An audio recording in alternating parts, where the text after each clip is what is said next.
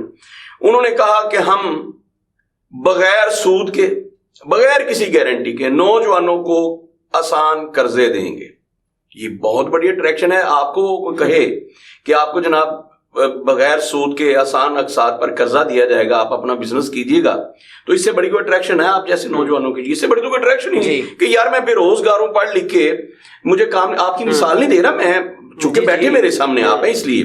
اچھا, کتنی بڑی اٹریکشن ہے آپ جیسے نوجوانوں کے لیے کہ یار ہمیں پیسے ملے گے بینک سے, حکومت ہمیں چاہے گی کہ اپنے پیر پر, نوکریاں سب کو نہیں دے سکتے تو کاروبار کرنے کے مواقع دیں گے. کتنی بڑی اٹریکشن ہے. پھر ایک اور بات, عمران خان نے یہ کیا تھا, اس نے کہا تھا عمران خان کا اس سے بڑا کوئی کارنامہ نہیں, یہ نمل کو میں اس کا کارنامہ نہیں سمجھتا ہوں. شوکت خان نے میرے نزدیک اس کا کارنامہ نہیں ہے, بہت چھوٹی سی بات ہے. ایسے کئی لوگوں نے ہاسپٹلز بنائے ہوئے ہیں, کسی نے چھوٹا کسی نے بڑا. شریف میڈیکل کمپلیکس بنا ہے, اتفاق ہاسپٹل میاں برادران نے بنائے ہیں.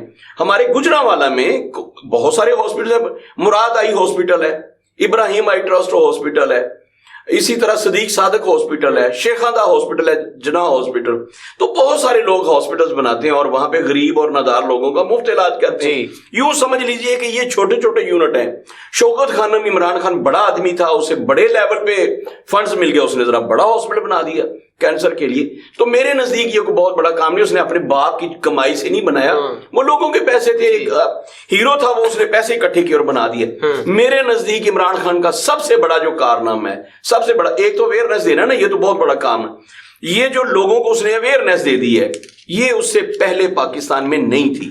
اچھا, ایک کام تو اویئر, جو اس کا بڑا کام ہے جس کی میں عزت کرتا ہوں, وہ لوگوں کا 10 لاکھ روپے فری علاج تھا. مجھ جیسے لوگ بھائی کو 10 لاکھ روپیہ گھر میں رکھ کے بیٹھا ہے, کوئی پتہ نہیں ہارٹ اٹیک کس وقت ہو جانا ہے, ایکسیڈنٹ کس وقت ہو جانا ہے, کس وقت آپ کا دل نے دھڑکنا چھوڑ دینا ہے, کیا ہونا ہے آپ کے ساتھ. تو عمران خان نے یہ کیا تھا, اس نے کہا 10 آپ کا شناختی کارڈ ہی آپ کا صحت کارڈ ہے. آپ جائیں کسی بھی ہاسپٹل میں چلے جائیں, جو نامزد کر دیے تھے انہوں نے, تو جا کے آپ پرائیویٹ ہاسپٹل میں اپنا علاج کروائیں, حکومت پے کرے گی. اور میرے دیکھتے دیکھتے, میں نہیں کہتا لاکھوں لوگوں نے, جن کا میں آئی وٹنس ہوں, وہ 20 لوگ تھے جنہوں نے اس کارڈ پہ علاج کروایا. بہترین علاج ہوا. پرائیویٹ رومز میں انہوں نے, ہاسپٹل میں ایک بیڈ پہ 5 لوگ پڑے ہوتے تھے, تو پرائیویٹ ہاسپٹل کے ایک بڑے سے بیڈ پہ ایک بندہ لیٹا ہے اور اس نے مفت علاج کروایا, اور انہوں نے ہفتے کی دوائی بعد میں ساتھ دے کے بھیجا کہ یہ میڈیسن آپ لے کے جائیں. یہ میں نے اپنی آنکھوں سے دیکھا. اچھا, تو یہ بہت بڑا کام تھا. اب انہوں نے کچھ اس سے اگلی بات کرنی تھی, تو انہوں نے کہا جی ہم ہر یونین کونسل کے لیول پہ ایک ہیلتھ یونٹ بنائیں گے. نام انہوں نے شاید ڈسپینسری یا کیا لیا ہے, کہ ہر یونین کونسل کے لیول پہ ہم ایک ہیلتھ یونٹ بنائیں گے جہاں بالکل مفت علاج ہوگا, آپریشنز مفت ہوں گے, اور لوگوں کو میڈیسن بھی فری دی جائے گی. یہ بڑے بڑے نکات تھے کل جو انہوں نے بیان کیے. اچھا, اگر تو اس پہ بات کی جائے ان کے نکات پہ, تو بھائی ایمانداری سے بتائیں کہ اس سے زیادہ اٹریکٹیو ایجنڈا منشور کسی پارٹی کا ہو سکتا ہے؟ اس وقت پاکستان میں سب سے خوبصورت اگر انتخابی منشور کہا جائے تو وہ تو تحریک استحکام پاکستان کا ہے, استحکام پاکستان پارٹی کا ہے. اس سے بڑا بہترین جھوٹ, فریب, خواب کوئی اور نہیں دکھا سکتا.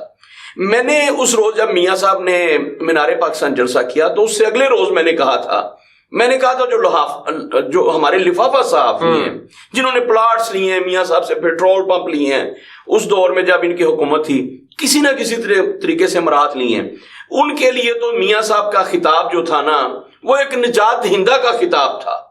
نوز باللہ ان کے نزدیک تو نوز باللہ اللہ سے ڈر کے خطبہ حجت الوداع کے بعد سب سے بڑا خطاب تھا, لعنت ان کی سوچ پر. لیکن میرے جیسے بندے کے لیے ایک ٹکے کی تقریر نہیں تھی. اس میں انہوں نے کیا دیا قوم کو؟ انہوں نے بتایا کہ جو آپ پہ 60,000 ارب روپے قرضے ہیں وہ کیسے معاف ہو سکتے ہیں, یا کس طرح سے وہ ادا ہو سکتے ہیں. انہوں نے بتایا کہ میں لوگوں کو میں نے کہا تھا اس روز, عمران خان کے پاس دکھانے کے لیے کچھ خواب تھے. اس نے تو خواب دکھائے ہمیں کہ میں 50 لاکھ گھر بنا دوں گا, میں 1 کروڑ نوکریاں دے دوں گا, میں ملک میں زر مبادلہ کے ذخائر میں اتنا اضافہ کر دوں گا. اس نے کہا میں کشکول توڑ کے پھینک دوں گا IMF کا. اس نے کہا IMF کے پاس جانے کی بجائے میں خودکشی کر لوں گا, میں اس کے پاس نہیں جاؤں گا. اس نے کہا ملک سے کرپشن ختم کر دوں گا. یہ ساری چیزیں یہ خواب تھے, اور میرے جیسے لوگوں کے لیے یہ بڑے سہانے خواب تھے. ہم لوگوں نے امیدیں باندھ لی کہ عمران خان تو امید کا نام ہے, یہ خدا کے فضل کا نام ہے, ایک روشن کرن ہے اس اندھیرے میں, اس ظلمت میں. بے شک ایک جگنو کی طرح, لیکن وہ تو ایک سورج کی طرح چمکا, جگنو تو نہیں تھا وہ. اچھا اٹریکشن تھی, لوگ اس کے پیچھے چلے, اور 2018 میں پھر آپ نے دیکھا, اور 2018 کے بعد عمران خان کی پاپولیرٹی میں جو اضافہ ہوا ہے وہ 2018 کے بعد ہوا ہے. جب وہ ڈیلیور نہیں کر پا رہا تھا تب ہوا ہے. اس کی آپ دیکھیے, اس نے سوشل میڈیا پر اب آپ کرتے رہے, پیٹتے رہے لکیر کو کہ اس نے سرکاری خزانے سے پیسے دیے تھے, 40 ہزار روپے ایک نوجوان کو پیسے دیتا تھا, سوشل میڈیا کی ٹیم بنائی تھی اور صرف پراپیگنڈا کر, بھائی آپ جو مرضی کرتے پھریں. اس نے 40 ہزار روپے وہ بچے جو فضول کرتے تھے اپنا ڈیٹا ضائع, ان کو کسی کام تو لگایا تھا نا, وہ کچھ تو کر رہے تھے کسی پارٹی کے لیے, جمہوریت کے لیے, کسی, مجھے نہیں پتا, آپ اسے نیگیٹو دیکھیں, میں بھی نیگیٹو دیکھتا ہوں, لیکن یار کام تو تھا نا وہ. اچھا اس کے پاس تو کچھ نہ کچھ تھا. میں نے نواز شریف کی تقریر میں کہا کہ یہ بیچارہ پتہ نہیں 6 سال کیا سوچتا رہا ہے, شاید ذہنی مریض بن کے ہے. اس کے پاس دینے کے لیے کچھ بھی نہیں تھا. وہ اپنی فرسٹریشن کا شکار شخص, اپنی محرومیوں کا ذکر کرنے آیا تھا. وہ چاہتا تھا کہ لوگ میرے گلے لگ کے رونا شروع کر دیں. وہ کہہ رہا تھا ہائے میری کلثوم, ہائے میری ماں, ہائے میرا باپ, ہائے میرا اقتدار, مجھے اقتدار. یہ تھی جناب نواز شریف کی تقریر. وہ کہہ رہے تھے کہ اب میں گھر جاؤں گا جاتی عمرہ تو وہاں ستونوں سے لپٹ کے مجھے رونا پڑے گا, وہاں کلثوم نہیں کھڑی ہوگی. وہ کہہ رہا تھا وہ بیڈ مجھے کاٹنے کو دوڑے گا جس پہ میں اور کلثوم سویا کرتے تھے. یہ ایک فرسٹریٹ پرسن کی سپیچ تھی اس روز, ایک احساس محرومی کا شکار شخص کی جو 6 سال احساس تنہائی کا شکار ہو, اس کی سپیچ تھی. یہ جو علیم خان کی تقریر ہے نا, یہ ایک مداری گھر کی تقریر ہے. یہ ایک وہ جو منجن نہیں بھیجتے, وہ بس میں جاتے ہیں اور اپنے چورن کی اتنی تعریفیں کر دیتے ہیں. پہلے تو اس کے جو جزیات بتاتے ہیں کہ اس میں کیا کیا شامل ہے, وہ 50 چیزیں ایسی بتا دیتے ہیں, زعفران تک بتا دیتے ہیں. زعفران 15,000 روپے کی تول ہے, اب عام بندہ تو گھر میں خرید کے زعفران سے نہیں وہ بنا سکتا. پھر وہ کستوری کا بتا دیں گے کہ اس میں کستوری بھی ڈالی ہے, وہ 1.5 سے 2 لاکھ روپے تول ہے. تو بعد میں وہ جب بتائیں گے نا یہ 50 روپے کی ڈبی ہے, تو بندہ کہتا ہے یار میں کتنے 5 لاکھ روپے دیا چیزاں خرید کے تیار چورن بناواں گا یا یہ مجون بناؤں گا, میں اسی سے 50 روپے کی لے لیتا ہوں. تو علیم خان جو ہے, میں اس سے متاثر نہیں ہوا, لیکن جو ذکر کرنے والی بات ہے یار کیسا مداری گھر ہے, جہانگیر ترین کیسا مداری گھر, انہوں نے جو مجمع لگایا ہے. اب وہ مجمع بھائی نواز شریف کے مقابلے میں تو سمجھ لے کہ چوتھا حصہ بھی نہیں نہ تھا. ایک جلسہ تھا, وہ بڑا جلسہ تھا, بی پی سے بڑے جلسے کیے انہوں نے. یہ بات مان لیں کہ مریم نواز شریف جو جلسے کیا کرتی تھی نا اپنے ابا کے, ان سے بڑا جلسہ تھا, لیکن نواز شریف کے جلسے کا مقابلہ نہیں. نہ میں یہ کہہ رہا ہوں کہ انہوں نے بڑا جلسہ, میلسی ویسے بھی لاہور نہیں ہے, لاہور کی آبادی 2 کروڑ کے لگ بھگ ہے, ٹھیک ہے, اور میلسی کی آبادی کیا ہوگی 20 سے 25 لاکھ. تو اس شاید اتنی بھی نہ ہو, میں نے کون سا گوگل پہ سرچ کر کے دیکھ لی ہے. تو 20 سے 25 لاکھ کی آبادی میں سے کوئی 8-10 ہزار لوگوں کو نکالنا یہ بڑی بات ہے.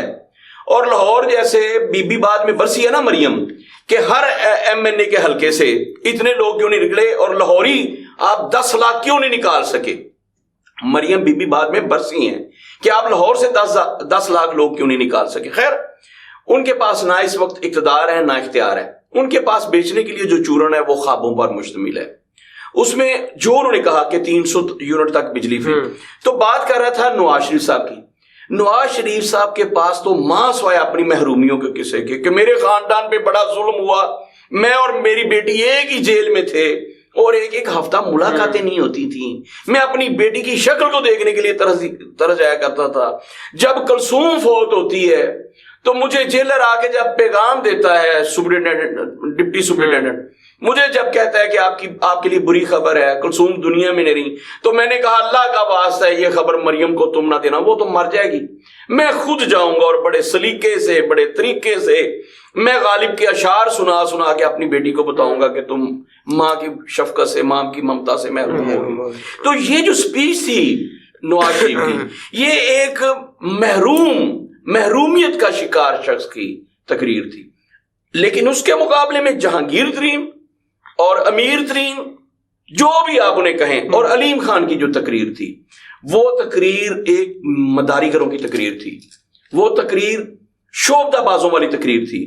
اس تقریر میں سحر تھا، ان کے پاس بھی دکھانے کے لیے خواب تھے جیسے عمران خان کے پاس تھے.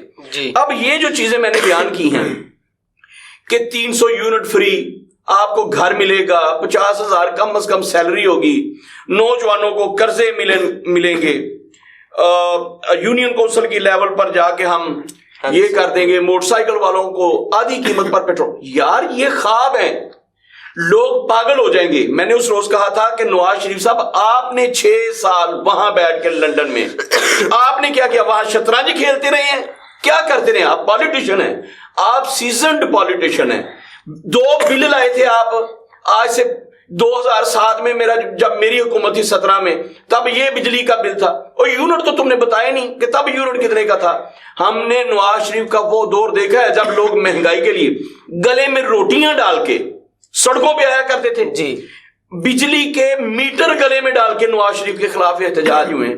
تو یہ کیا سنا رہا تھا نواز شریف؟ میری سمجھ سے بالا ہے اس روز کی تقریر. اچھا کوئی پٹواری خوش ہوتا ہے تو ہو اس سے خوش، لیکن اگر 2 تقریروں کا آپس میں مقابلہ کیا جائے، مینار پاکستان والی نواز شریف کی تقریر کا، جو پاکستان کا 3 دفعہ وزیر اعظم رہ چکا ہے، جو خود رہا یا جس طرح بھی رہا، اور بھائی آپ 6 دفعہ وزیر اعلیٰ پنجاب رہے، آپ کا بھائی رہا، آپ کوئی بھی رہا آپ کا، لیکن 5-6 دفعہ تو آپ وزیر اعلیٰ رہے پنجاب کے، 3 دفعہ آپ خود وزیر اعظم رہے، 1 دفعہ آپ کا بھائی وزیر اعظم رہا پاکستان کا، اور اب 4تھی دفعہ وزیر اعظم آپ کو اقتدار کی سنگاسن پہ لا کے بٹھایا گیا. اور میں نے اس روز پہلی دفعہ میں نے لفظ استعمال کیا تھا، ایک تو لوگوں نے اور بھی استعمال کیا ہے کہ وہ جو ان کے ہاتھ پہ کبوتر بیٹھا تھا، وہ کبوتر نہیں ہما تھا، اقتدار کی ہما بیٹھ گئی ہاتھ پہ.